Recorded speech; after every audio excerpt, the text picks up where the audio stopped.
Hello, hello. I'm so happy today to have Simone Schuppan, the founder and managing partner at C2 Impact. Simone, you don't know this, but I guess you know this. I shouldn't say that. The biggest challenge companies have is in convincing customers that it's a good idea to go for sustainability. So I'm actually going to treat this literally like a masterclass. So I'm so excited to have you here. Thank you for taking the time and thank you for what you do. Thank you so much for having me, Ben. So I read this beautiful quote by you, and I think it clearly, I got so excited about this conversation because of that. And it says, buyers don't invest in sustainability, they invest in business value. Can you elaborate? Yeah, so we all hope that people want to do the right thing for the right reasons. And oftentimes, people actually want to do the right thing. But as a business, you have mandates. As a business leader, you have so many different stakeholders. And the one thing you know how to do is to make the right decisions for your business. And this is when we see companies make decisions, and actually good decisions, when they can kind of find the business value of sustainable solutions, because then they see why they should be doing it. And if we can explain that to them clearly, they can get to that conclusion so much faster. So I'm going to pose a personal problem to you, and let's see how that flies. So we run a company that is in sustainable packaging, or we would call it regenerative packaging. The challenge is more internal than external because as humans, I think we have kind of accepted it as a fact that we are going to produce something that is going to perform poorer and cost more. And how do we change that mindset within our organizations first? So I just to clarify, are you thinking of kind of your customers, kind of the process that your customers are going through? Oh, no, no, no. That's way beyond. I'm thinking about our own teams when we are creating stuff. So, of course, a lot of our listeners are people in the packaging space, creating new types of products. But what I find as a general trend, especially in the innovation space, the R&D space, we kind of have taken to our heart that whatever we produce is going to be of poorer quality than the current set of substrates that the customer uses, and it is going to cost more, and the customer should pay for it because it's sustainable. But I don't want to go to the customer bit. I want to ask you, how do we change the mindset within our organizations that you can create something that performs better and, as you say, is better value? May not be better price, but is better value. How do we change that internally first? Okay, that is such a great question, because you would think, people, and if you look at general innovations, people are like, okay, this is better. We're doing this, we're developing this, and then everybody's on board because we're changing the world for the better, faster, clearer, like something.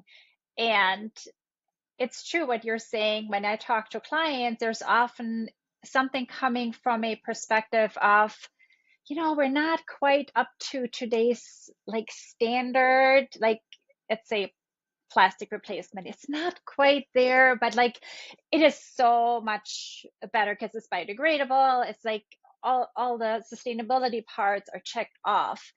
And I think people just need to be more confident, because while any of the innovations don't start out perfect, and so I do think that every team member just really needs to be personally on board, even if the outside world tells us different things at times, that this is the way to go. This is an innovation. This is what we're trying to do. The first car wasn't perfect. I'm pretty sure it got stuck many times. I'm pretty sure the first computer crashed a lot of times. And it also didn't fit in your pocket at the time. So I think as leaders, and I know you're doing an amazing job because I've been sleuthing in the background a little bit, learning about your work, to get teams on board and be really excited about that. And when somebody comes from the outside, because oftentimes that question of, oh, so how much is it? And then at times it may be more expensive. Yeah, that could be. But like people kind of make you get stuck in that part before you can even talk about the value, because it could probably still be, let's say, more cost effective if that new solution, let's say the new packaging, let's say the machine actually needs less maintenance by using that. Well, now we're adding things up. And you know what? That, oh, the price of what we're buying may be higher, but we're getting so much more for it. And I do think internal teams do need to understand that entire part as well. And we do find that sometimes with our clients, they're very technical often, and they know the specifications of their products, which is, I mean, truly amazing. I mean, these different things, anything from packaging to different sensors to, I mean, like there's so much out there. But when they see it, when they don't see it in the context of how their customers would see it, it feels diminished really fast, because if the customer doesn't understand exactly what it is, they do go to that, how much is it? Every time. If they don't understand more, it's the, can you send me a proposal, or how much is it? And there's so much to dig in there, but I'm going to actually take a step back because I was so excited about, the challenges that we face that I straight away took you there. But I want to step back, growing up, what made you the person you are? Because as much as I hear of you, I see that you are a true earth lover at heart. And that goes from composting and your personal choices, the way you live, the things you do now, all of that. So if you can think back to your childhood in Germany, as I hear, what were things that made you the way you are today? I would say it's all the different little pieces from everyday life. Yeah, growing up there, spending a lot of time in nature, going on hikes with my parents, spending time in my grandma's garden, digging up potatoes, helping sow beans, or all the different things that you have to learn as a kid, carrying food scraps to the compost, and spending a little extra time there digging for worms, because why not? Um, and then things like going to the store, bringing your own bag, returning glass bottles, and over the years, kind of seeing how the system changed, just kind of observing how, just like returning your yogurt glass at the cashiers at times. And today it goes into a fully automated reverse vending machine that can tell you what you just put in. But yeah, so kind of the little things that were part of everyday life, of going to the farmer's market, going to the farmer actually and picking up, some milk. But you have to visit the cow first. That was mandatory. Like, you couldn't just go and get the milk. Love That it.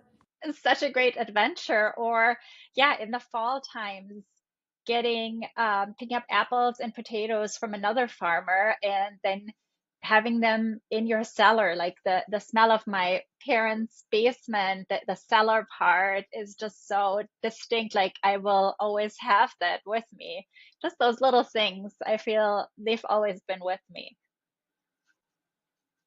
Yeah, and that's such a good connect with nature. And we find that, so many people are losing that connect, and especially people living in more urban scenarios, and children, who are growing up just going to the grocery market and never going to a farm. I think there's a disconnect that is happening, and that probably reduces a little bit of empathy. So, two stories came to my mind as you were speaking.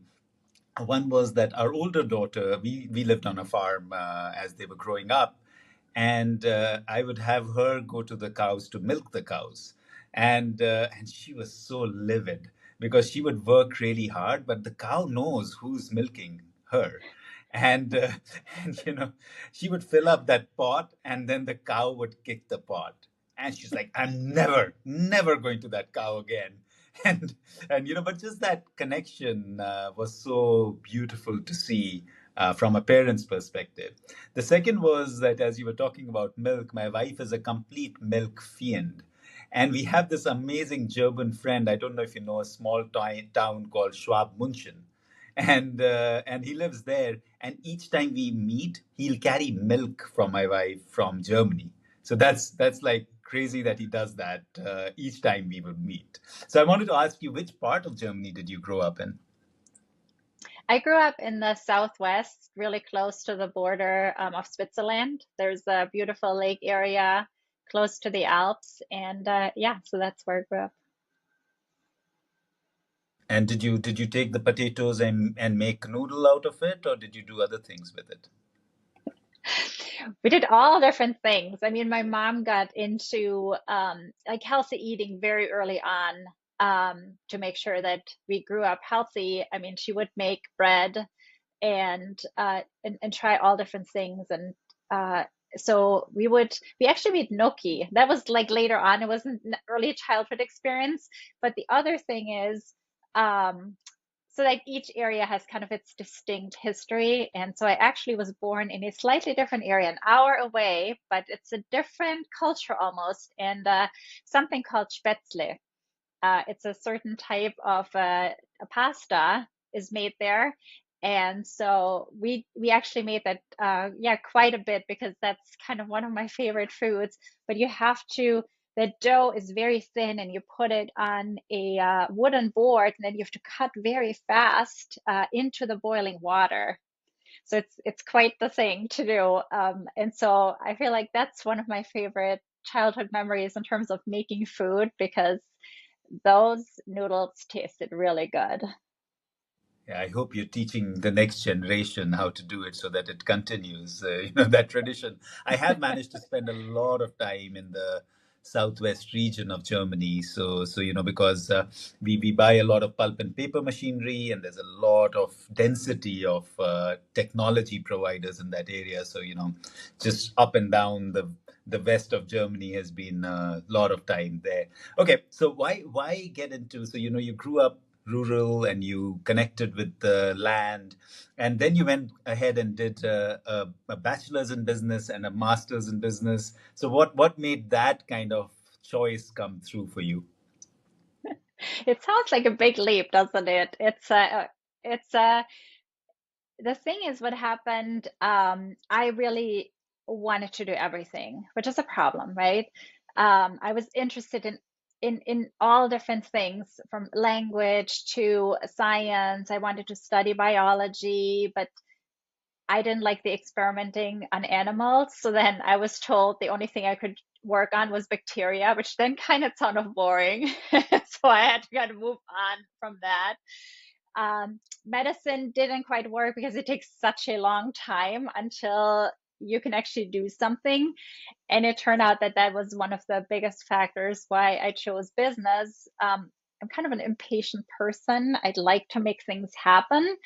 And when I talked to some people, when visited some universities, they recommended that to me. And I was not happy because I was not into a business. Like, that would be the part of the newspaper I was skipping, the part of the news I was skipping. I was like, blah, blah, blah, money, money, money. It just didn't like excite me. The whole, people being greedy about money. So I had like an issue with that part. But then I learned more about it and decided I was going to give it a shot. And that was the best decision ever, to jump into something that I really didn't know about, but knowing the outcome, that really spoke to me.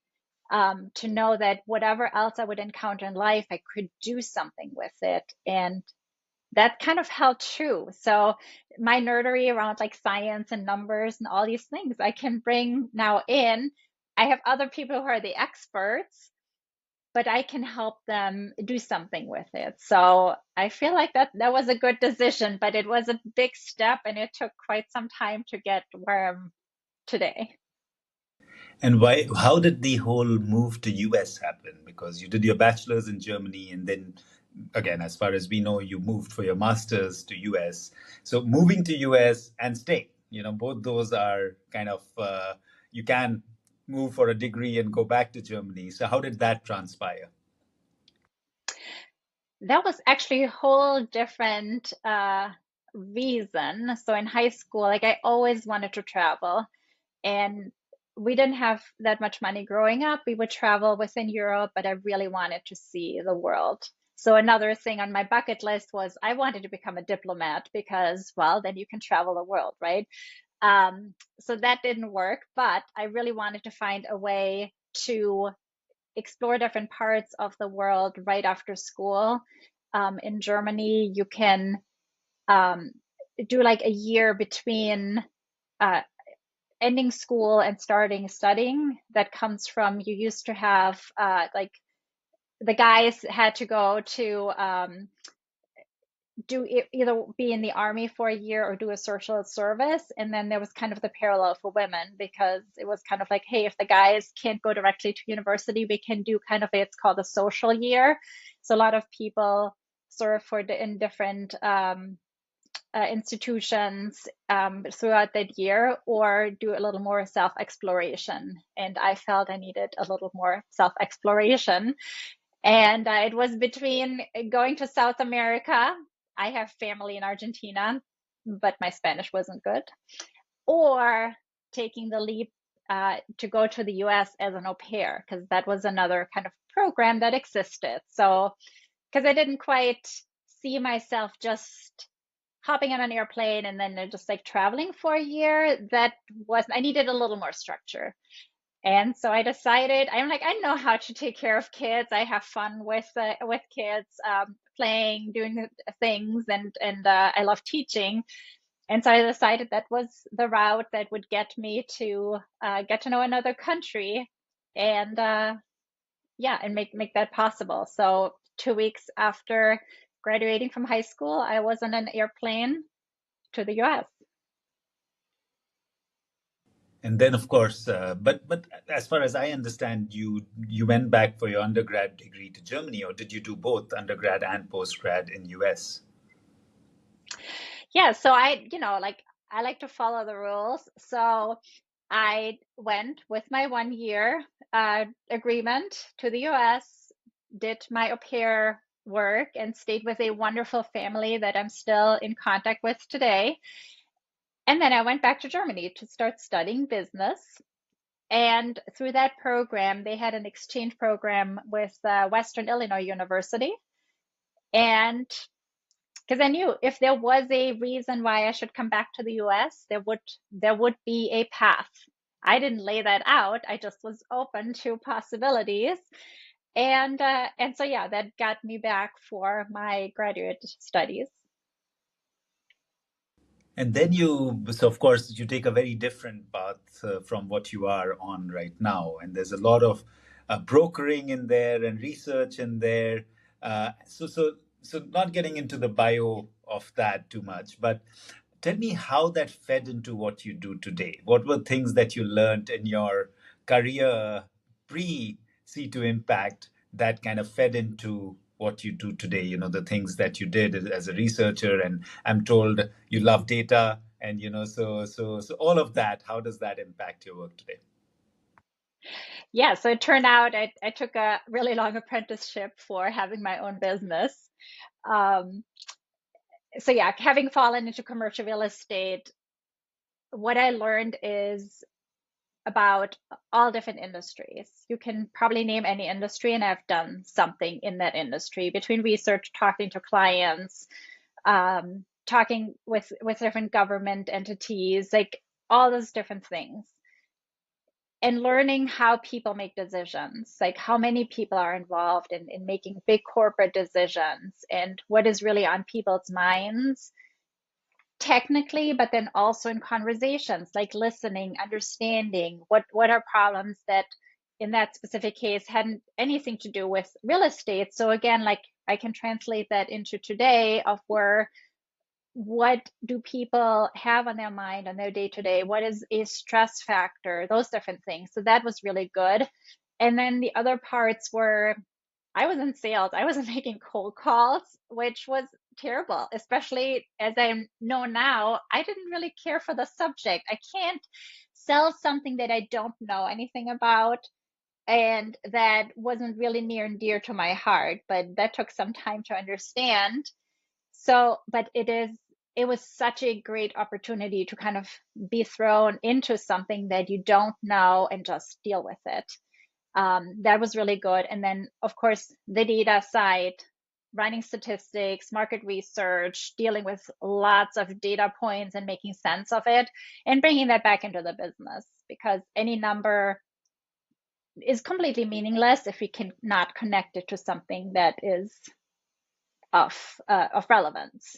And so that was an important part as well. And then having fantastic colleagues, leading teams across the entire country in different time zones. So lots of different parts that now totally make sense. I'm like, I need all of these different things to have my own business. Yeah, one of my mentors once taught me that everything happens for a reason, and it's always better to build on top of what you've accumulated rather than dumping it all and starting, something totally different, which will not lean on things that you've done. But you carry so much knowledge and information from the things that you do that it can feed into what you're doing today. So of course, I've been really excited about this part of listening from you, how you are a reborn COVID child, and so I want to hear that story in detail on what happened. How did this whole trajectory shift during COVID, and what were those aha moments that made you take this huge leap into a relatively different industry and as an entrepreneur, because both those takes a lot of courage and conviction. Well, so if we're going back to 2020, um, the beginning of March, I did receive a call from my boss, and it was put something on my calendar. And when there's the next thing that pops up next to it, it's called HR, then you kind of know there's this is not going to be a great conversation. And so I was like, okay, so this wasn't kind of a surprise. The company had been going through different reorgs. Every company, every industry just does that, right? You know that. And so yeah, they told me, Simone, you're doing amazing work, but we decided to go a different path. And so they kind of took all of our research and did something else with it. And I was upset for like 30 minutes. I went outside, went for a walk. I was like, dang it. And then I went to work. I'm like, okay, so well, let's look what can we do with this. And so that was 2 weeks before COVID shut down everything. So the nice thing was, because my company went through a restructuring, I wasn't fired. I was basically employed until May. And my boss told me, you know what, Simone, you've done amazing work. Just hang out. Why not? Because I was like, where are all the documents? Where should I put all the stuff? I want to like leave everything perfectly organized. And he was like, it's okay. So I thought, well, you know what? I will use this time. And then yeah, and then COVID shut everything down, but I was already in the middle of working out like what I wanted to do. I was very clear that this was a sign I needed to go out on my own. I've always wanted to do it, but I was too chicken. Like I had kids, I had a good corporate job, I had great people who I was working with. I was working from home. I had a global team. I mean, this was great for a young mom who has like so many things on her plate. This was the great setup. And um, I really enjoyed the work and everything, but there was always that itch. And so I decided this is it. This is my chance. And kind of looking into kind of so what does it mean? You want to have a business, but what can you actually bring to the table? That was the next big question. You have to go on. I'm waiting for the story. So yeah, the next big question comes, and then of course, there are many directions you can go in. So of course, you take a very specific direction, and I'm really keen to hear how that deduction, the structure of that deduction, that okay, this is what I'm going to do, happen. So, well, while I was in corporate, I already had a little bit of that entrepreneurial spirit going, and I had been involved in a lot of like additional strategic work. So I always had my job, And then I got to do fun stuff that I was pulled into, M&A stuff, different types of presentation, strategic, operational stuff. And I had the opportunity to create a small service company within the company because I did see the need for our sales professionals to not spend time doing research in companies and what's important to the company that you're meeting with and kind of reading their different reports, their 10Ks, their annual reports, their investor presentations.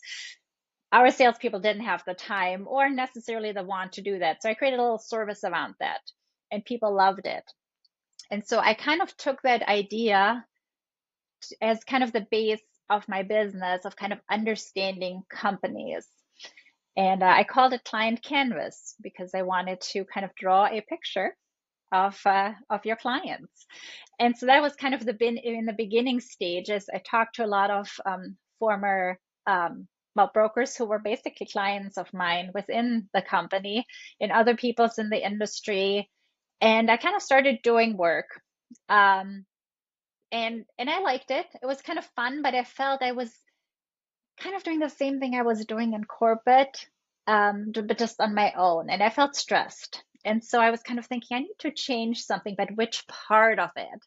And that's how I decided I really needed to align my personal values with what I'm doing every day.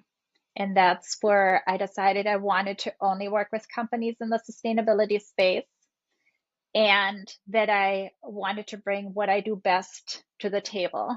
I'm not a scientist, I'm not an engineer, but I really understand how people make decisions, I understand the business process. And through the conversations, that was exactly what people told me that they were missing. And so that's how Seed to Impact was born. And how long was this process to start from this, 30-minute later idea or, maybe 3 month later, initial thought, and then going to, okay, this is my business plan. This is how I plan to offer this kind of service. How long was that process to kind of thresh it out and say, okay, this looks neat and clean and this is what I'm going to offer? I would say it's about 9 months. Funny enough, I went back. I'm like, okay, yeah, 9 months. There we have the new baby. Perfect timing. And how did you meet your co-founder, Dave? Did you already know him? How did that come about? And why him? Why him? Well, it turns out he's my husband. I was guessing that may be the case, but you had different names. So I thought maybe not. I'll ask. And why did he choose to join you? Why did he say that, okay, this sounds like a good idea, Simone? Well, so funny enough, he already had his own consultancy going. He comes from the background of big tech, having worked for IBM and Cisco, and he's really into explaining big technology transformation and making that work for big corporations. And so I'm kind of I'm the personal touch person, making people comfortable, making sure everybody's like, let's take the stress out. You have enough stress on your plate, kind of. And he would ask me for advice, and then I would ask him for advice because he's very, very good at like strategic thinking and really digging into the minute details of that kind of stuff, especially as it relates to combining strategy and technical things. And then at one point we sat down and we said, you know what, why don't we just do this together? This sounds like a really great idea to combine that. And that's kind of, yeah, when he joined me, because he feels very strongly about the topic of sustainability as well. And that was kind of a natural next step for us. So you talked about your aligning your personal kind of, I would say, true north with that which you do at work. So, and I mentioned this right in the beginning that, whatever little we know about you, it seems like you are truly embedded in this idea of serving the planet in some way. So, what are the key things that you think you do as a person that that enables a positive shift in the smaller kind of domain of your personal life, your family, children, community nearby? What are the choices that you've made that you feel have positively impacted yours and their lives?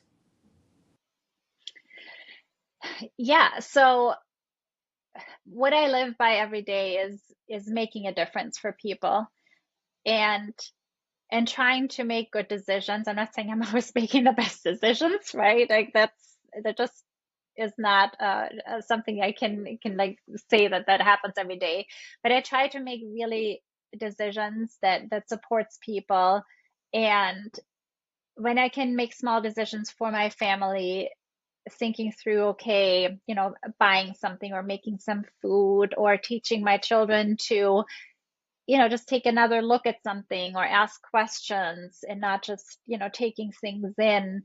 Um, and also having conversations with people about things, not in a kind of a pushy way, but just like to have an open conversation. So it was kind of funny last year when I did the compost challenge, posting for 30 days about compost. I had the most amazing conversations with people. Um, I would like somebody would approach me and start talking about how they were composting in their yard. And I like they were just a random far away-ish neighbor who my prejudice was kind of like, oh, they don't care about that kind of stuff. Like, I did not have the impression the person would care about composting at all. And they really wanted to share all the details of how they were doing it, why this was so important for their garden, and the changes they've seen. And it was just the most amazing conversation. And I would never have started the topic around sustainability, composting, or anything with that person. But just gently being out there and opening those conversations, that has been extremely rewarding and like shown me how people can connect no matter what there is, like media headlines, I don't care, but we can connect on a very personal level, person to person. And that's been truly amazing. Yeah, the sustainability conversation seems like a religion conversation, right? You believe in this or not? So I'm glad you had those conversations. And this is the most, of course, I've been waiting to get to this part, which is let's talk more about C2 Impact, what it does, and how does it go about it. And let's add on, because lots of our listeners are actually people who are in the space of well, in our case, it's a lot of sustainable packaging, but sustainability industry. So then let's add on what would be the process if they were to seek your help as well. But let's start with C2 Impact and see where it takes us. So yeah, in short, we partner with green tech companies to help them reach a mainstream audience. Oftentimes, our clients have been rather successful in talking to customers, getting them on board, mainly because those people care about sustainability, they're early adopters, they're excited about new technologies. They're basically, hey, sign me up. I'm doing this. However, to really reach a broad audience and really make that impact, kind of really change the world, um, we have to get to people who may not necessarily care about sustainability as much, or it's hard for that setup. And so, what we do is we really focus on the business value of what those new technologies bring to businesses. And we express that in that language between numbers and words. That's how we help make the business case and step into the shoes of a corporate buyer. So really seeing it from the customer perspective of our clients. And what do you find are the most common challenges in that process for a company that is trying to provide a sustainable solution and they are not being able to, find the right market, et cetera, et cetera? So, are there a kind of common list of issues that you find with the various people you talk to? Yeah, so a few common things are as we talked earlier, the cost, where that's the immediate question. So how much is it? And if it's more expensive than whatever they have currently, it's often a no-go. Something else that happens is that companies will reach out on the sustainability side, connect with the sustainability team, and then run into one, getting excited people, but also well, we don't have the budget. And then it becomes hard. And a third thing we see quite often is that companies get into a pilot, because you kind of talk anybody into a pilot almost. And then they're stuck in an endless round of pilots of where we can keep it going or it kind of dies. That's another big scenario that we find. So I'll give you a real life example that I had, and I love you for you to kind of parse it out and see what we should have done differently. So this was way back, maybe 10 or 12 years back. We were obsessed with this idea of changing multi-layered flexible packaging, things for chips and crackers and that sort of thing. And we came out with a solution. It was about 3x the price, and but it kind of worked. So I was trying to talk to this gentleman. I think I can name the company. It was one of the important people at General Mills, and I was giving him the spiel. Come on, you guys have to take the lead. You have to shift some of your stuff, and then just going on about the ecological impact that their choices were making. And he actually looked at me square in the eye, and he said, "Ved, do you realize what you're saying?" I was like, yes, I'm trying to make you shift. And he said, okay, think about this. Think about a bag of potato chips. Think about the growing of the potatoes and the energy it takes. Think about the reaping of the crop, the taking it, sorting it, taking it to a cold storage. Then again, sorting it again, taking it to our factory, the transportations in between, the amount of energy we use, the amount of water we use, et cetera, in that process. And then again, we reject some of it. And then, the energy for converting it to an edible product, then packaging it, and then transporting it to the market. Imagine if one packet did not work. What would happen? Would that be a higher ecological impact or the packaging itself? And it really opened my eyes that, I literally felt like the dharma of the packaging is to protect what is inside. If that is not happening, everything else is secondary. So of course it took us back to the drawing board, and we of course haven't made the sale yet in the last 10 years. So how would you have gone about this argument, and how would you have coached me that Ved, you need to do this differently? And what would value be in that case? How would I counter argue the person who understood so much? That's actually, I mean, that sounds like such a common scenario. So it's like you're definitely not alone in What? that. And there, What? My story is not unique, Simone. You're killing me. Come on. No, go ahead. um, so so one thing that we work on with our clients is to preempt that, to kind of understand who are we talking to. If it's an individual first conversation, was that kind of the second, third, whatever conversation with additional people coming in. And so for me, it would be looking at this person, like what are they doing in their day-to-day job? So was this like an operations manager, somebody who had to like make sure that the parts of the operations were going smoothly? Is it somebody, let's say, on the manufacturing floor overseeing all the different machinery, packaging machinery, kind of understanding really the person that you're talking to, what is in their mind every day, what problems do they typically run into, what's the biggest problem they run into, and also what do they get measured by? Do they get measured by unit output? Do they get measured by low number of issues in production? Are they measured by revenue? Are they, if there's an additional of their customers, are there any kind of KPIs, any kind of measurements that they have to follow through for that? and then kind of tying the conversation into that and kind of digging into the problem. So I mentioned earlier something about kind of, machine uptime. So let's say you talk to them about kind of, hey, so how are things going for, let's pick some product, like some cookies or whatever. And they share, oh, we've had like these machines get stuck, and like maybe that's not a packaging machine, but like, kind of get into kind of the direction of what is their headache, what other things are they thinking about.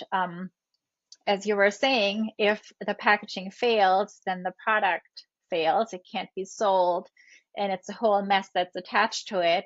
So, how does your packaging solve for any of those problems that are high on the list? So, if there's, let's say, sharing, you've had such issues with the machinery, well, maybe you found in your research as you were dealing with the packaging, because of the materials of your packaging, it's easier in the machine. Or maybe it's less dangerous for people working there when they have to deal with the machines, or just kind of really digging into those parts of how your customer, how in this case that company is dealing with packaging. How does packaging, or in the process of the actual product or parts of it, touch their day to day? And do you always find something, or are there times when you just tell your client, go back to the drawing board, do your job better, and then come back to us?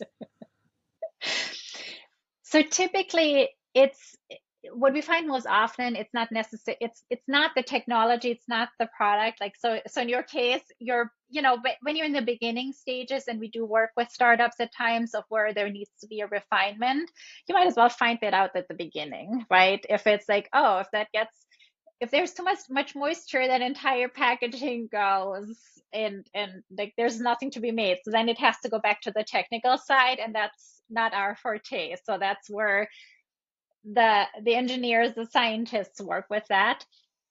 But typically, if it's a solid product that just falls on deaf ears, or just doesn't get through any of the hurdles we talked about before, or maybe additional ones where you have 5 people saying yes, and then the CFO says, yeah, no, we don't have the money for that, or those kind of things. How do you set up that entire conversation so it doesn't come back to that very last conversation and it goes to no? Like, how do you bring people together? So typically, the technology, or the new product, the innovative product, is solid. It's just that somebody either is trying to poke a hole into it, and kind of gets to that where you were saying earlier, where it seems that new product is inferior, which it typically isn't. It's typically a misunderstanding, or especially when you start out on oh, this is a sustainable product. People seem to immediately go, oh, that's like if we have additional money, that's like a nice to have. And to really come in from that side of, this is a must have because you're an innovative company and you're trying to bring the best products to your customers, you're trying to bring the best service to your customers. This is why you want to take a closer look at us.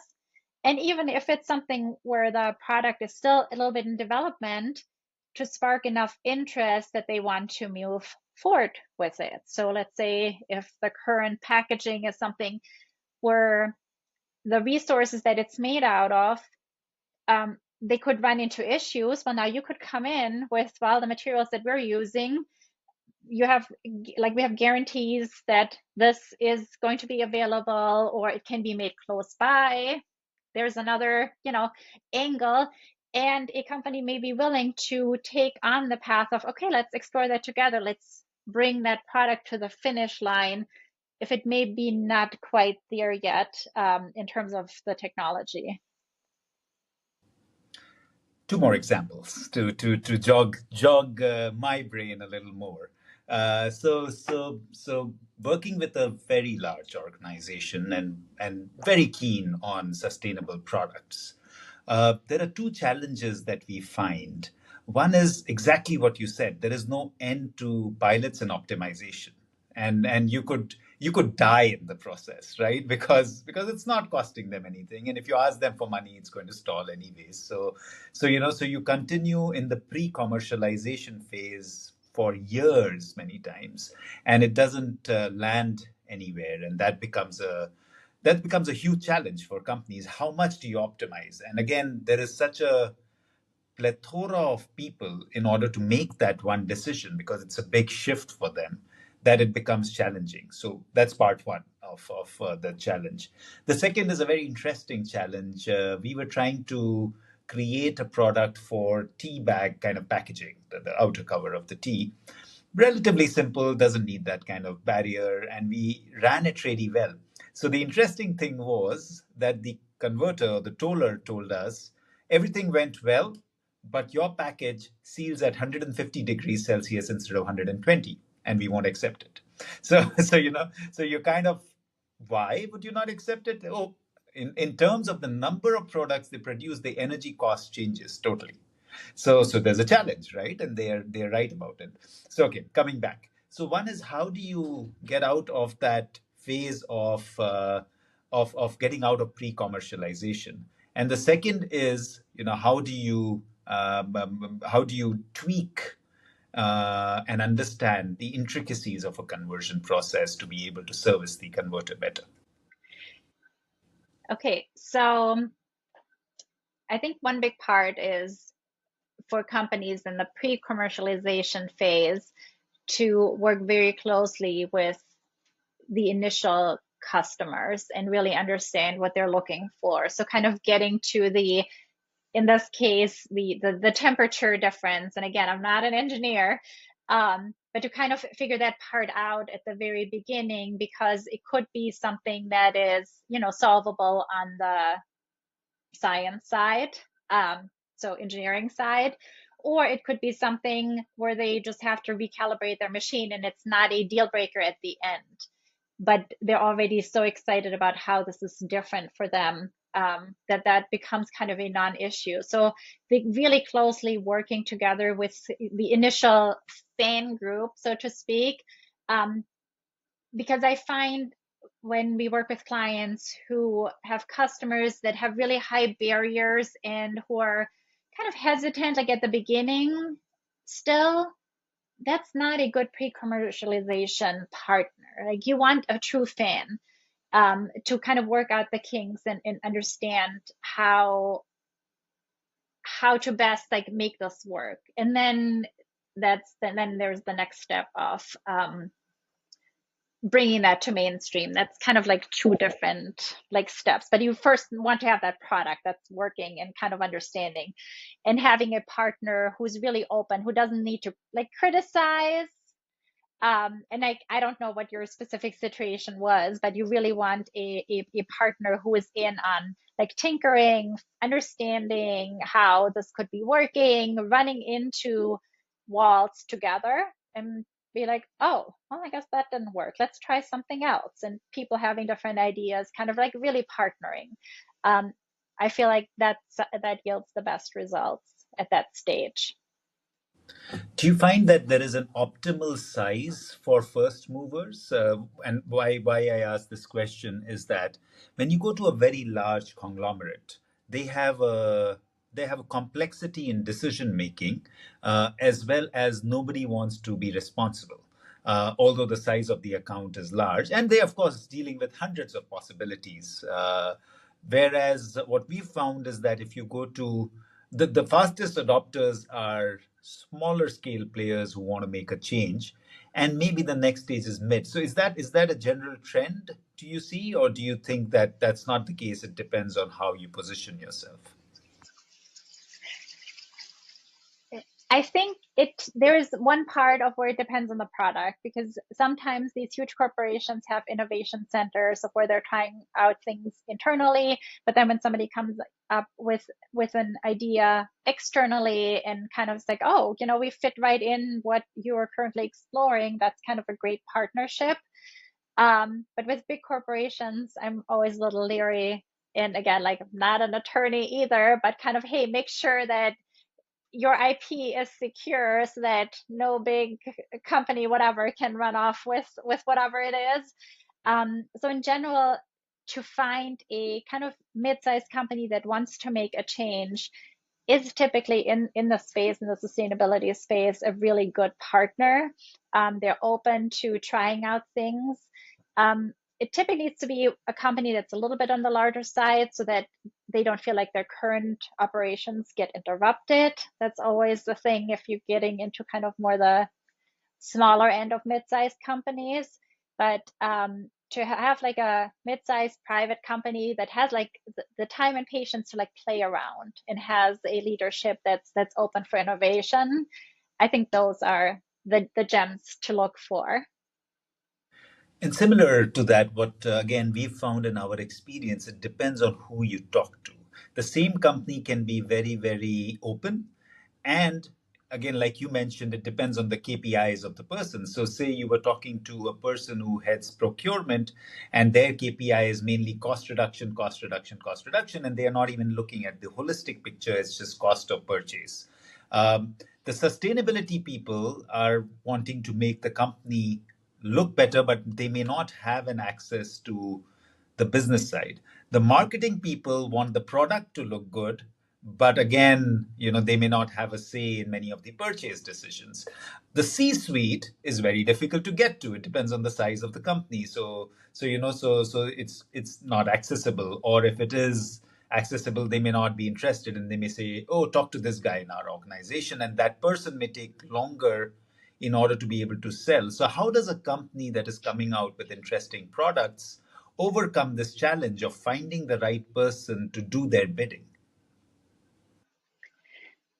So I think oftentimes what I see, it's a good idea to get in different parts. Again, like to understand the different people, because even if you were to get to the CEO, I'm pretty sure you're for your company, you're not the one, you're not just like, okay, signing off, I'm the CEO. You're probably asking a number of your trusted people within the company, depending on what it is that you're making the decision about. You're getting input from other people. And so that's the same for other companies. And so for an innovative company to come in with a solution to kind of understand, having initial conversations with different people, could be from personal connections or just like finding different ways in. I think that is a way to go. But then really getting in at the C-suite, finding, okay, where is that big nut that my solution is cracking at the very top. It is hard, and that's something that we do too, to get really technical solutions into the language of a CFO.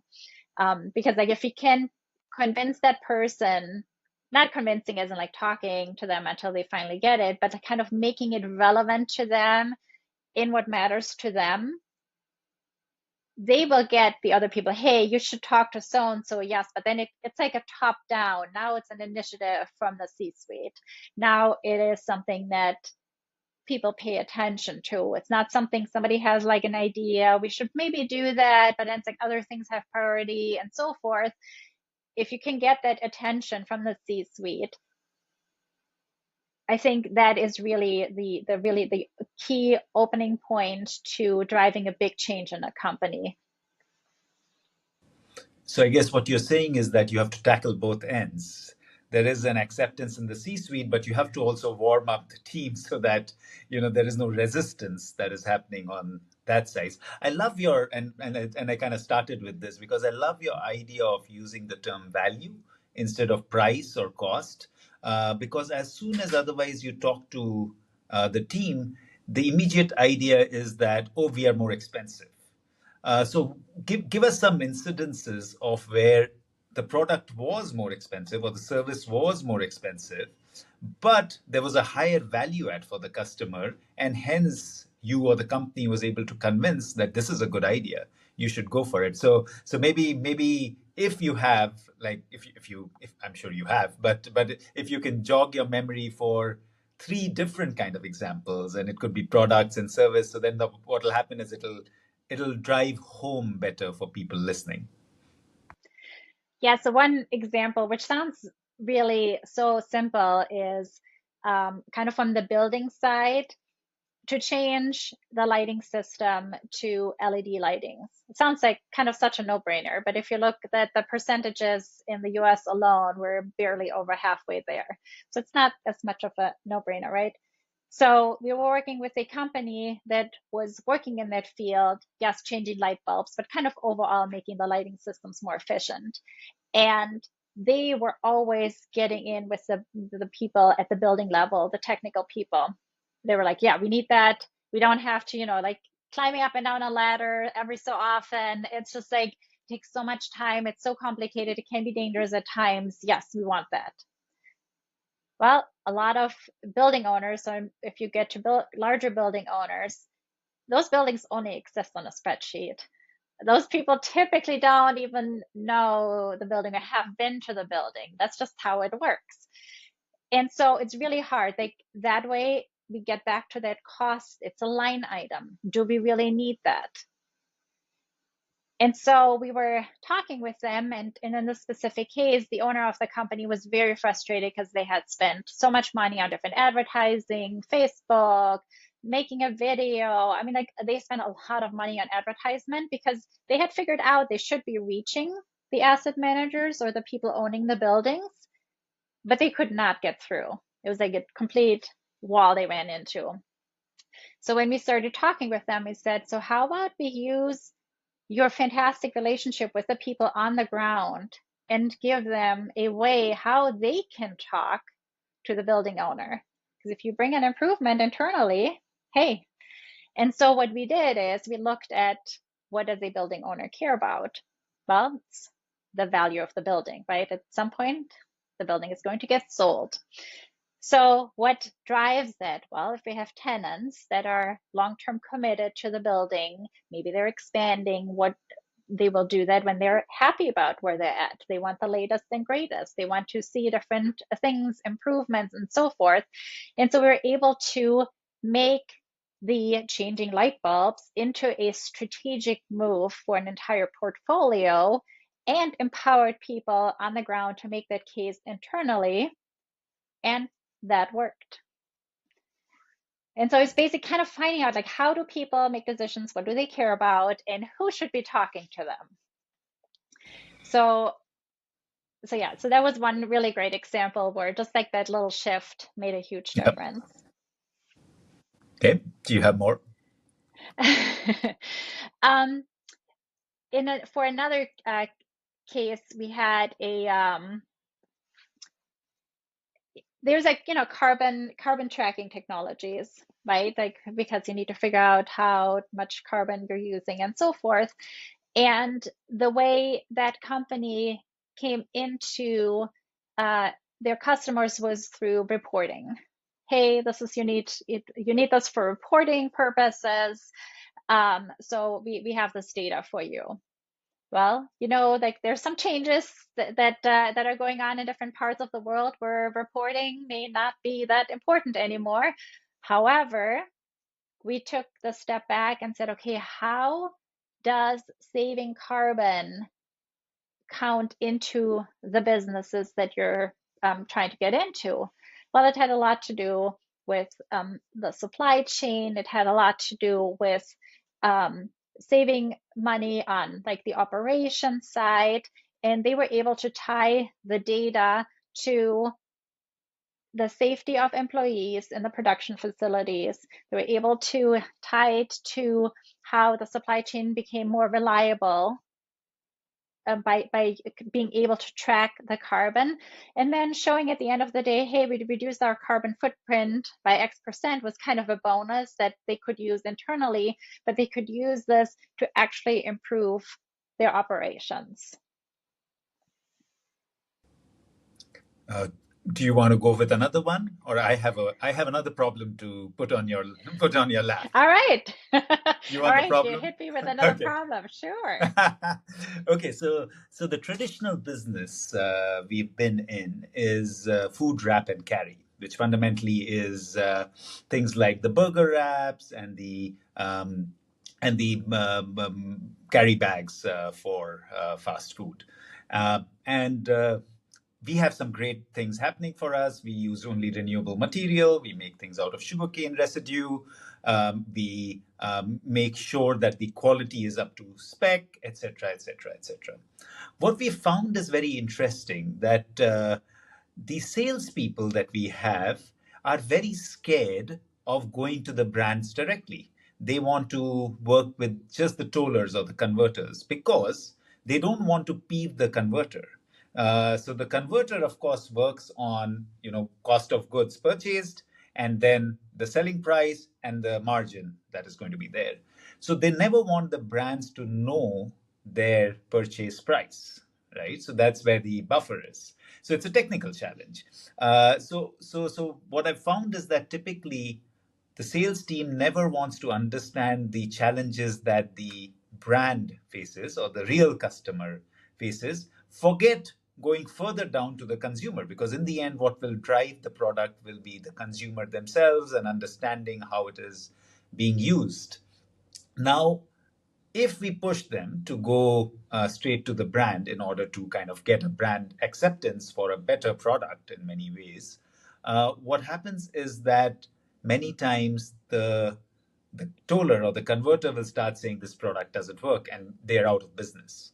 So it's a very typical challenge. So what would your suggestion be? How should the companies be going to the final user of the product and understanding and devising a product for that challenge rather than getting stuck in this middle space where it is being governed by the conversion, not even a challenge, the conversion desire, so to say? So I think when you were saying kind of there's the company that's using the wrappers and then there's the consumer, I think that is, especially in that field of, where the product actually lands in front of a consumer, that is the biggest part to understand, because the consumer today wants to know what is it. And if I don't know what it is, then I may not care about it. I mean, like, how often do you think like what the wrapper, well, I take that back. I do all the time. So that's a problem. So that gets me stuck in, I don't even want to buy the stuff. I don't know what to do with the wrapper or the packaging. But there's such a great opportunity to show a consumer the power that they have. So, like little things, if you could like even like print something, and that's where it's the information, like sharing that information. Like typically you wouldn't put anything on a wrapper. Like why would you put something on a wrapper? It's on there for like 2.5 seconds until the product is, let's say, eaten, right? But you could make such a big impact by using that as a little bit of a teaching moment. And then the salesperson can feel so empowered by bringing information, bringing good things to people, and people want that information because now they feel good about having eaten whatever they were eating, and they may have learned something. And you could have, like there could be an additional idea. I don't know how all of this works, but you could like print something in addition. I had a fish sandwich in Germany, and the wrapper was actually paper, and the way it came around it acted as the like napkin and the packaging, because then you could like, this is how it was nicely displayed. Then when they gave it to you, they put it up so it was closed, so you could transport it. And at the end, when I was done eating, I looked and there was a poem written on it. And I was like, I will remember that. I will tell Mind people. blown. I will tell people to go to that place. So now you can create a whole use case of how that packaging is driving additional customer demand, like additional consumer demand. Like people will come to the store, will come to that place because of a wrapper. And the great thing is you can put actual numbers around that. And the challenge that companies face otherwise is also commoditization. So if you don't differentiate, you're going to be a paper supplier. It's not even a wrapper supplier. Even that is a downstream thing. Like it's a paper supplier to a converter. And the other thing I've noticed is that typically the converters want ease of replacement. So they would want you to produce a product that looks and feels similar to everything else, because that means that they can differentiate. But the challenge that sometimes is faced by, say, a more unique proposition like something made from agricultural residue is that it changes. It changes the natural color. So what they would call is anathema because there is shade variation over the year.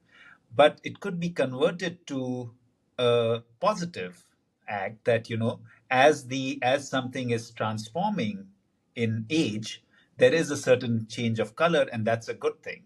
So, so how would you tackle that one challenge that, they want it to look like everything else, uh, and then they don't want it to alter at all in its shade, which you and I as consumers don't bother, right? We don't really look at the wrapper and say, oh, it's a different shade of brown.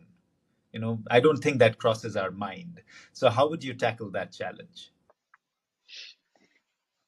I believe there's probably research around that of like the consumer not caring, which is an important part of, looking from the demand side of how would somebody not buy this product because of that.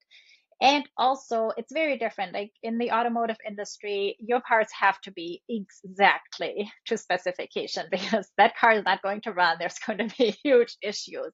So to kind of show how the different coloration during a time can actually be a benefit. Again, like putting real numbers behind that. What does it mean to be like everyone else? Who wants to be like everyone else?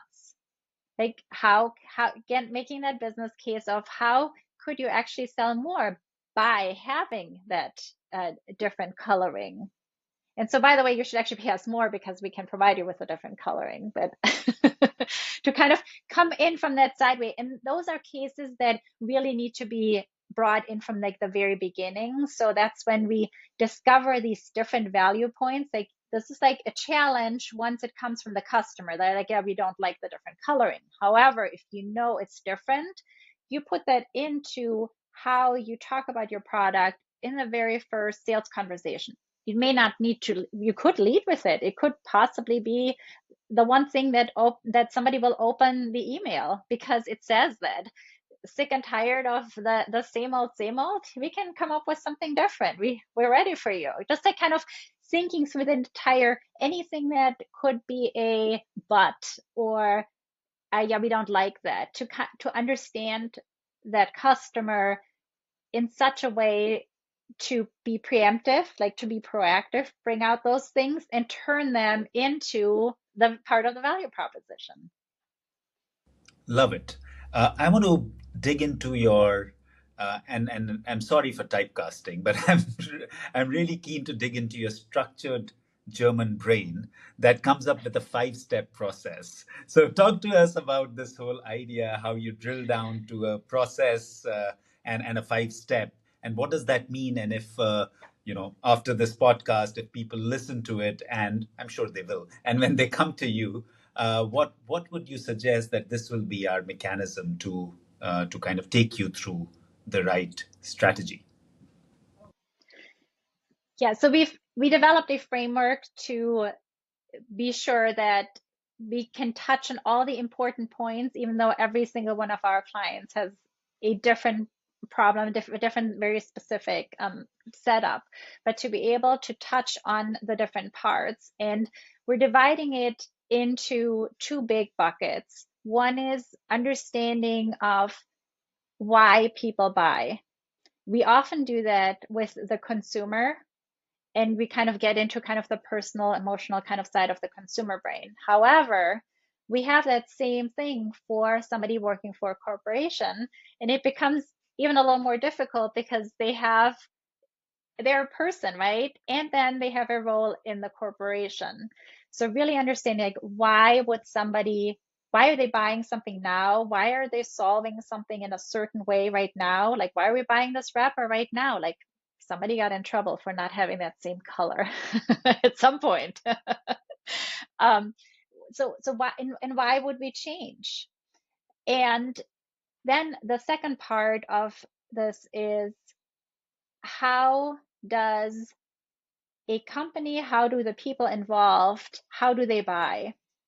We kind of know that when people these days, they don't want to get the cold call. They want to do their own research.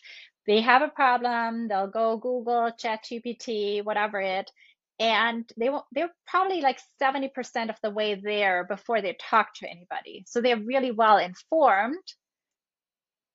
So you need to kind of be there and feed information at the different stages. So really understanding what type of information do I need to, if somebody's in procurement, okay, I'm going to look for certain number specifications kind of thing.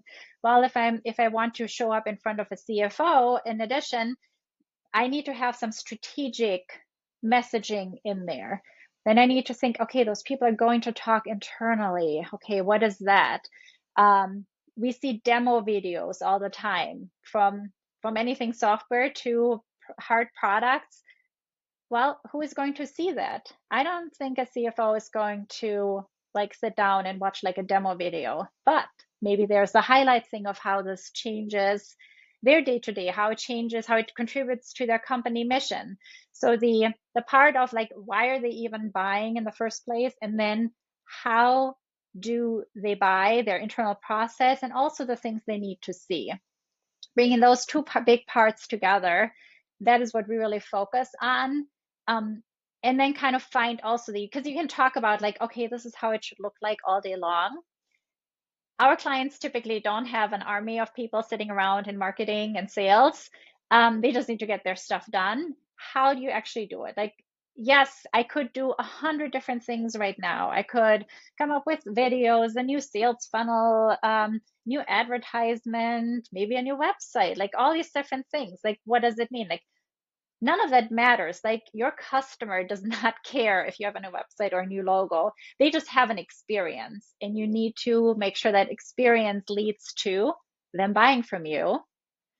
Because at the end of the day, in your specific case, well, in packaging, well, we cannot have more plastic flying around or packaging that just gets wasted. I mean, I was reading an article from just a couple of years ago that one bin in a restaurant where everything basically comes from the ground, goes into the ground. That's like such a beautiful cycle. Like, so you're on a mission. Our clients are on a mission why they're starting it in the first place. So we do need to be able to convince people that they're using the products, they're changing to new technologies, no matter if they are on the sustainability train, which, like I want that, but they may not be, but there may be enough reasons for them to change. So let's get them there by really understanding them and supporting them with what they're trying to do. Did we go 5 steps or did we go three? So I kept with the two big buckets because Okay. it's, the human brain goes one, two, three too many. So I like really like the between understanding the customer, their why, their how, and then making it possible for our clients to make that easy, to make that possible, because there's not an entire department. Sometimes there are several Yeah. salespeople and maybe a small internal or external marketing team. How can we make this happen and making it really easy? A very easy action plan. Let's get this done, then we can expand. So really making it easy for companies that are small to mid-size, because the big corporations, they don't have it figured out, and they have tons of people. So that is Yeah, my personal absolutely. mission to support companies with like really big missions, because it is doable. Absolutely. No, that's great. So are there challenges that you are noticing? There is this, what we find is that there are many companies that kowtow the trends. So there is a certain shift that is taking place in US in particular, with less focus on sustainability. And we are finding the bigger corporations, at least, who had committed to 2025, 2028, 2030 goals, doing both, shifting their goals and watering it down or not being interested. Are you seeing that challenge happen in terms of sustainability goals, and how would that impact the companies who are more oriented towards a better planet?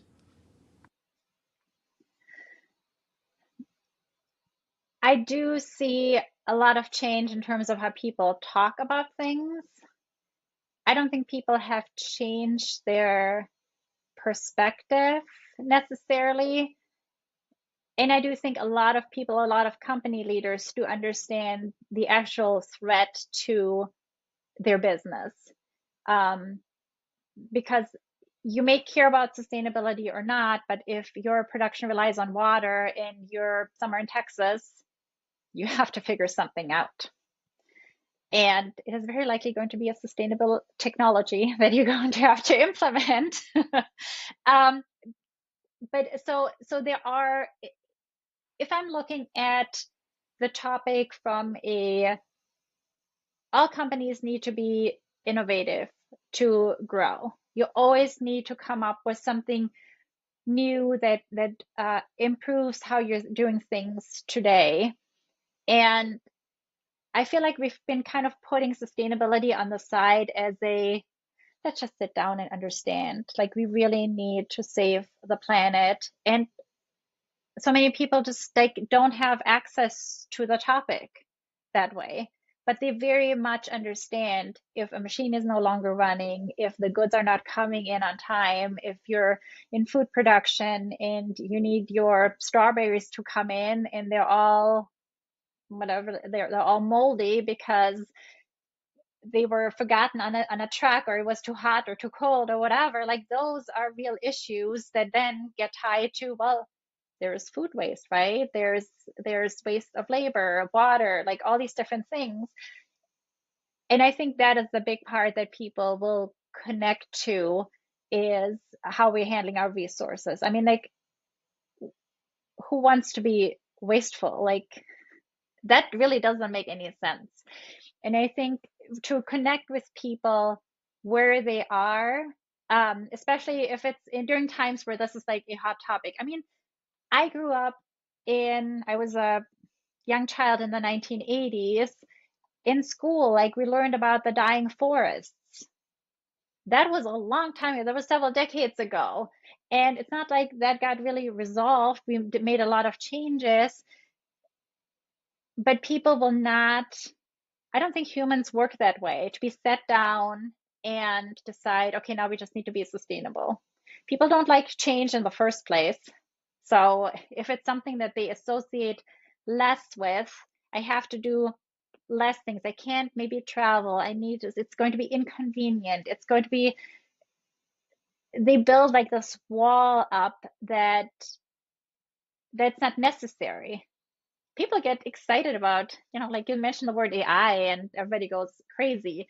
A few years back, it was like, maybe it was like Web3, it was, the iPhone. It's like people go crazy about different things. So if that is the language of humans, let's talk about that. Let's talk in their language and let's drive change. So if somebody like you and I were passionate about sustainability, and I will make changes just for that and take the extra step, do the extra thing, we can get other people to do extra things if they understand it, that it's good for their purpose. And it doesn't need to necessarily be framed in a sustainability or green context or whatsoever.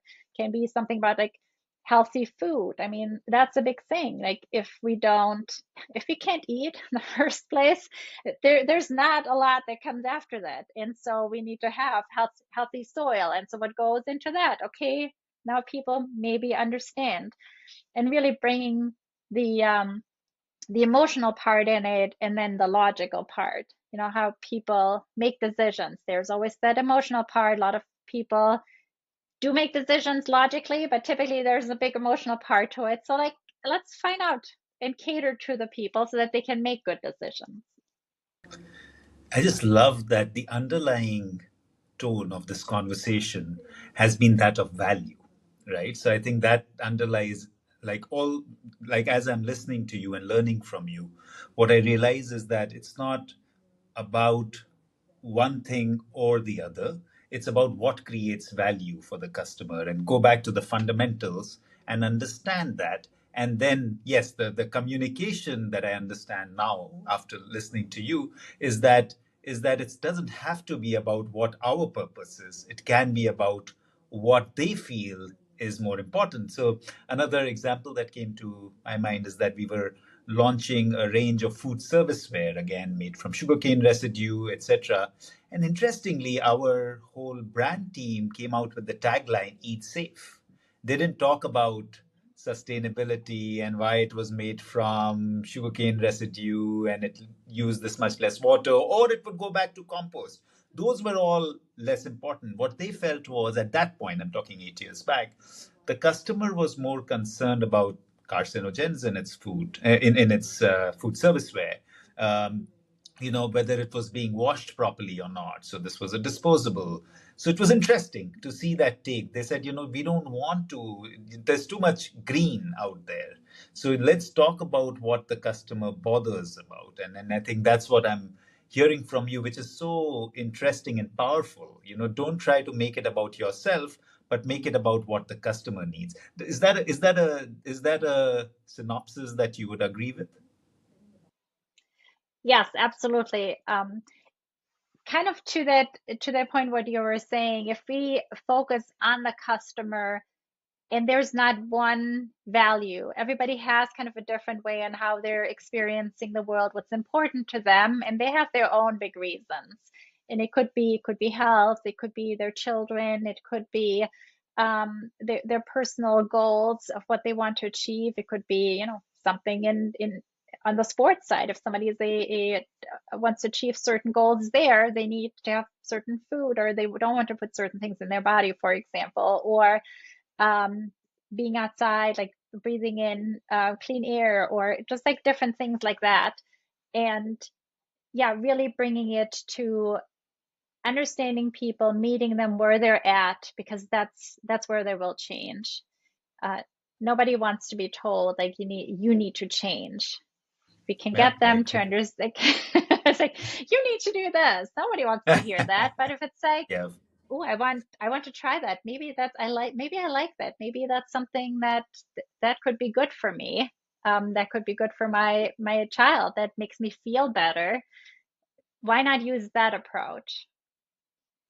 Yeah, that's really powerful. Okay, so a more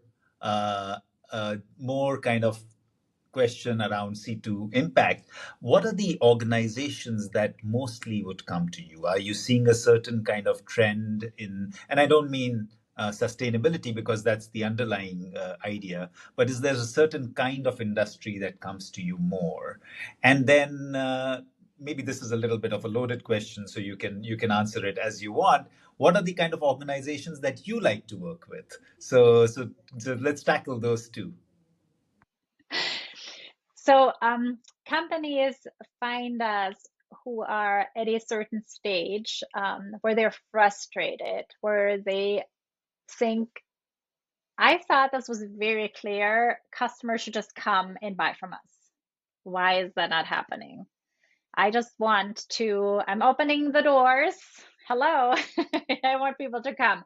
And they're frustrated because it makes so much sense to them. It makes so much sense to us why people would be become their customers, but it's not happening. And that's where we can come in and basically help them diagnose where they're stuck, because typically it's not everything isn't working. It's certain parts that are not working. So it's typically a company that has done well so far. They do have customers, they have a technology or a product that is working, but they feel stuck. They're like, I thought we were just going straight up, and now we're like here, and it's like a screeching halt. Like all the different things that we're doing, we keep running into different walls. We're spending a lot of money um, on different things, like hiring somebody in sales, spending money on an ad campaign, like different things, like different tactics, and those are not working, and they're frustrated. So that's typically where a company is at, that we have conversations with. And And is it, sorry, yeah, go ahead. I was going to go to the second question, but Yeah, go ahead, go ahead. yeah. Yeah. um, and the type of companies that we like working with is really people, leaders in the industry who are so passionate, who put their heart in. I mean, I just recently talked to a founder. They've been working for 10 years on the technology, and they finally feel it's ready. And now they're like, okay, so where's the investors? It's basically a money printing machine. Like, why is that not clear? And that's where we get really excited when we can see. you're so close. You're so close. And like get you over the hump and with excitement, like help them really like be a partner and get them. And it's so wonderful to see when we work with our clients that out of their frustration of where they feel like they couldn't get any further. That was just it. It was just like, okay, we to your point right from the very beginning, we're a sustainable company. We kind of knew we weren't going to make a lot of money. It's fine. No, you can be a successful organization. You can be a successful entrepreneur. You can have a successful company. And that is okay because if you're not successful, your technology is not going to reach the many people it should be reaching. And so that is what I really love when somebody thinks they kind of have to stay small because they're in the sustainability space, because it's not true. You can be super successful and do something good. It is possible. Yeah, it's something like do good and be good, that kind of an idea, right? So, just coming back to my first part of my question, is there a certain trend in the type of industry as well, or it's pretty industry agnostic and relatively random in terms of the customer base? We really are focusing in on the food system because we personally feel close to it, and it is something that affects all of us.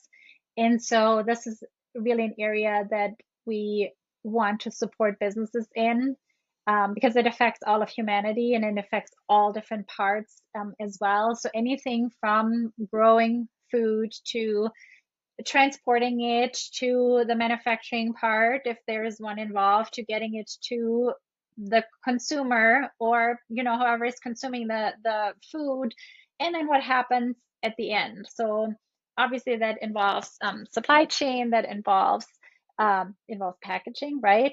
It involves that entire cycle of how we can live with the planet, nourish us, and then kind of feed it back into the cycle.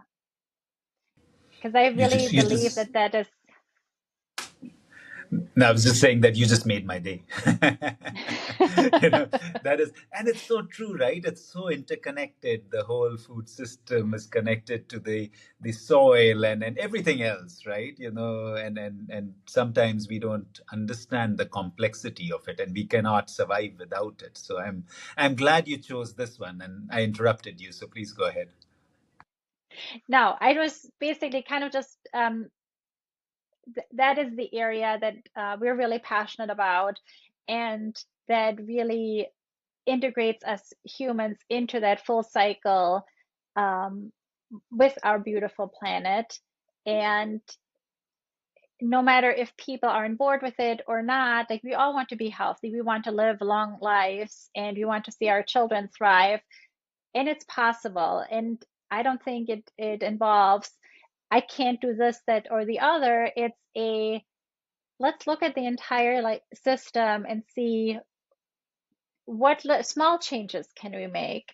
Um, there's like little things that everybody can do, and I know some people are, well, small steps don't count. I really believe. I mean, if you're looking at the good old, that's where data comes in, the bell curve. If you can get a small amount of people to make huge changes, that's that's like great. But if you can get this big part in the middle to just do a little something different, I think this is where the big change will happen. I totally agree with you. Every choice matters. So yeah. So every little step that anybody takes has an effect, whether we realize it or not. So the one thing before I take the arc towards closure was the monetization model. How do you look at monetizing for C2 impact? Is it more a consulting model, or do you look at having a stake in the impact that you create for the customer? How does that system work? So we decided that we were going to be very flexible based on the company that we work with the caveat, I don't do hourly. Hourly just makes me feel cringy. When I'm in. Like I work with people who are excited. I want to be excited. And so what we do is as we get to know somebody who ends up becoming our client, we determine, okay, this is something we need to do. What's kind of the first goal? And we make that a project and we work through that. And then it's typically, okay, so how did this go? Okay, this is what we like. Maybe this year, sometimes somebody goes for a few months and they kind of do go work with our plan that we created. And then they'll come back and they're like, okay, can we do something else? And so it's like project based. We've done things, especially in the startup space, where we basically invest, as in like our time. We get you to either the investment or to that first set of customers or whatever stage you're in. And we can do like a percentage, like again, like agreed upon beforehand, very clear, very open. But again, to make it possible, because a lot of times, especially in the early stages, somebody may not in the position, but when we see there's real opportunity, I don't want to see another solution get stuck in the, oh, they couldn't just get to market. Like it just didn't work out. And so I'm really passionate about, hey, let's figure this out. If it's not going to work, not all new solutions work out, but let's find it out really fast. Then you can either pivot or, well, decide you don't want to pursue that. But let's get you there and then we can decide. So we're very flexible, but we're very open. We work with our clients based on what they currently have going on. We do kind of mixing, matching things. A lot of our clients stay on like on retainers as like, I just want to call you. And so it's like different things that we do, again, to really support our clients, what they need, and be there for them, to be real partners versus just an in and out vendor. It's so beautiful for me to hear. One of the challenges that I've faced in US, and I am a recent immigrant, it's only been 4 or 5 years for me, and everything is this hourly basis. And I'm like, it's okay for you to calculate cost on time basis. But then if you don't generate value and you just clock time, that doesn't make sense to me. And but everybody is so keen on time. So I'm glad that you didn't agree with that whole idea. And kind of what I felt as you were speaking was you are practicing what you preach. If you preach about the idea of creating value, you're practicing creating value too for the people coming to you. So, and that's so heartwarming in some ways as I listen to you. You know that there is flexibility, and you want to find a way to enable something to happen. So more power to you on that. So one question that I have to ask you is this idea that you work on, which is called Work Life Plus. And I want to know more about that project, and why and what and how.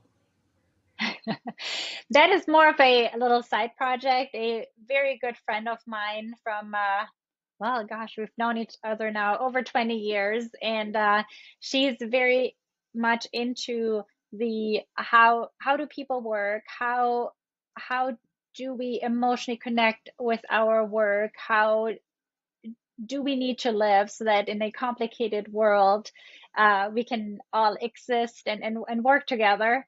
And so that is kind of my being a little bit of a business advisor. That's kind of been our collaboration. And she's been a great partner and providing feedback for my business. So there's a big shout out to Tina Gaskell, who is running Work Life Plus.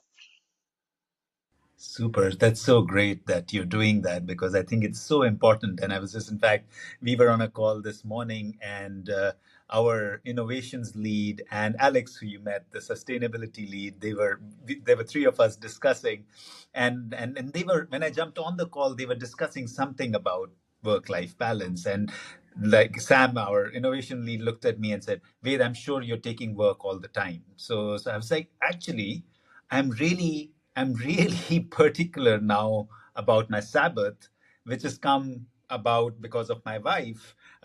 Because I grew up in India and we had no idea about this separation of work and life. Work was life and life was work, and it all blended in. If somebody wanted to come to meet me on Sunday, that was fine, or Saturday. I didn't even have something called a Saturday. So it was all good. It was easy.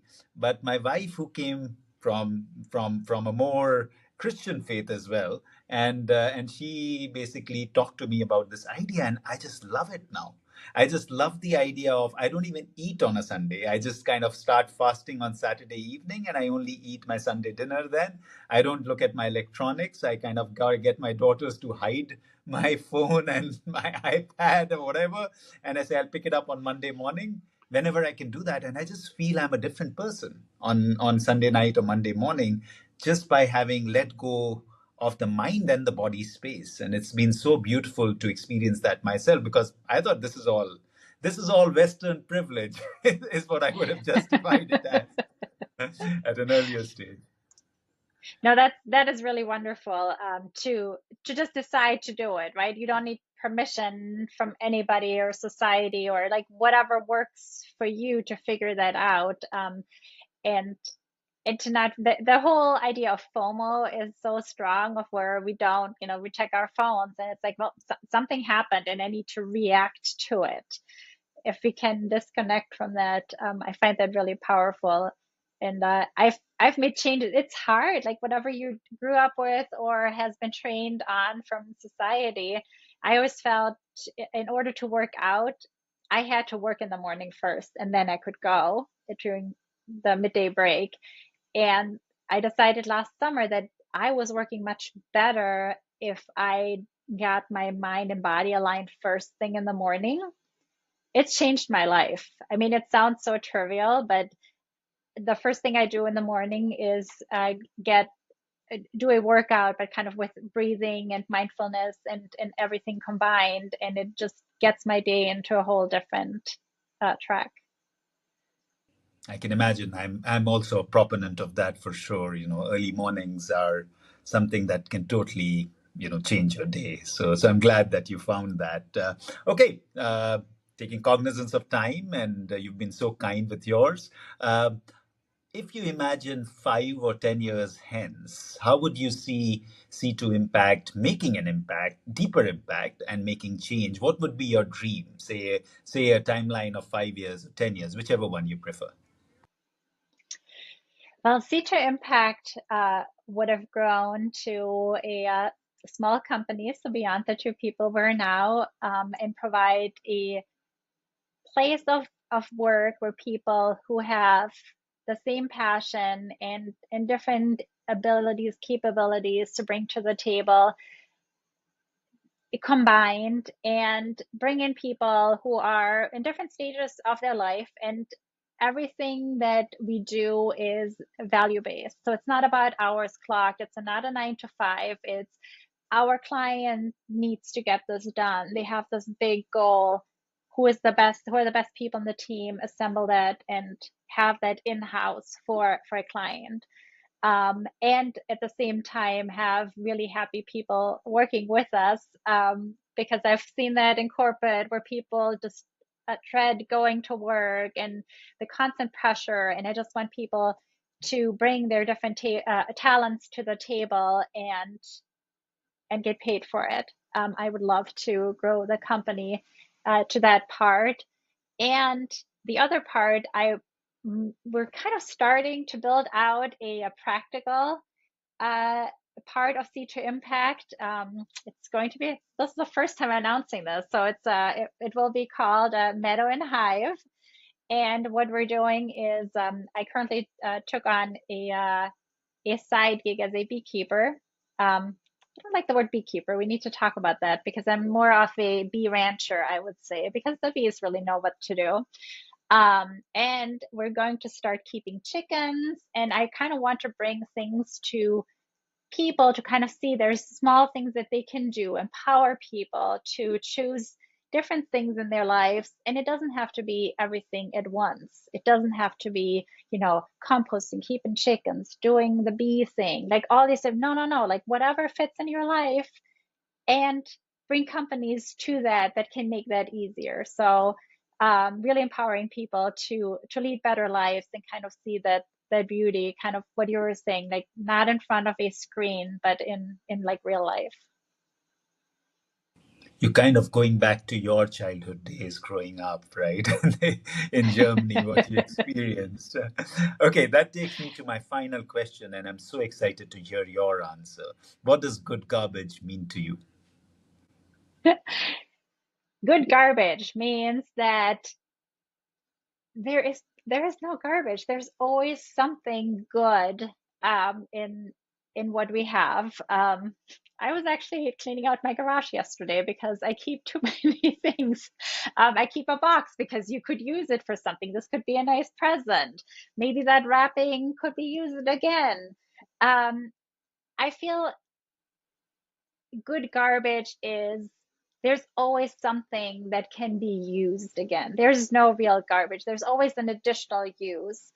Um, because I think everything that's on this planet has its purpose, and we just need to reconnect with that. That's beautiful. I love the idea that you're so right, and everything has a purpose, and it kind of changes form, and there's just an idea of being able to utilize it well. So thank you so much for that, Simone. This has been such a delightful conversation. I've personally learned so much, not just from the work you're doing, but the ideas and the frame of mind that you bring in, the perspective that you bring in. I love the idea of constantly creating value. And like I said before, yeah, I know that's been like the underlying current of the conversation, that, how do you create value? And the way I look at you now is that creating value in your personal life, creating value in your community, creating value in the business that you do, creating value in the lives of the customers that you serve, and the businesses that they work with. So this has been so delightful. I'm sure you're going to help so many companies do better and better. And thank you so much for your work, and thank you, Pete, for being on the show. Thank you so much for having me, Ved. I really enjoyed our conversation.